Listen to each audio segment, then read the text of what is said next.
ભાઈ આ છે આ રોડ લગભગ મહિનાથી ચાલુ કર્યો છે તે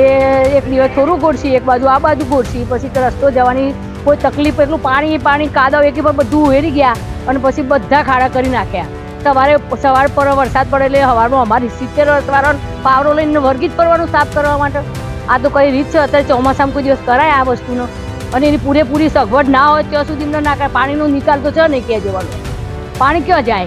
અને પાણી જો આપણે એમને કહીએ તો એ લોકો કે હા બેન કાલે થઈ જશે હા બેન હવે અમે અમારા માણસોને મોકલીએ છીએ સફાઈ કરી દઈશું આ જોતા નથી કેવું સફાઈ છે જોઈને તમે બધા આ એક ટ્રેક્ટર ફસાઈ ગયું એક ગાડી ફસાઈ ગઈ મારી હવે ગોકુળ પાકના ચોપાગર મારી આખી ગાડી ફસાઈ ગઈ અંદર નીચેથી બોનેટ તૂટી ગયું એ બધું કોણ ખર્ચો આપશે તમને એટલે આ બધી તકલીફો જ છે ભાઈ કોઈ અધિકારી કે કોઈ નગર પંચાયત વાળા કોઈ જોવા આવતા નથી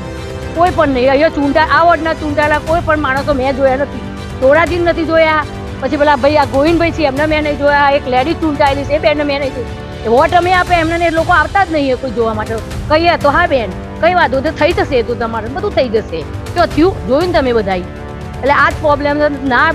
તાત્કાલિક આ રોડનો રિપેરિંગ થવો જોઈએ તો પછી નવો બનાવો આ રોડનો ગટર લાઈનનો જોઈન્ટ નથી કરવું શું કરો આ ગોળીદારો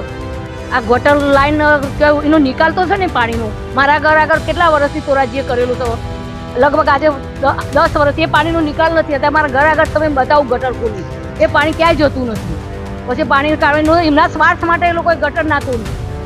આ એમને જે ગંડારું છે નારિયામાં જતું છે કેટલા સુધી ગઈ લાઈન છતાં એ લોકોએ કશું કર્યું નહીં તો પછી આ બધું કોણ સાંભળતું જ નથી કોઈ અમારું બસ તો આટલું જ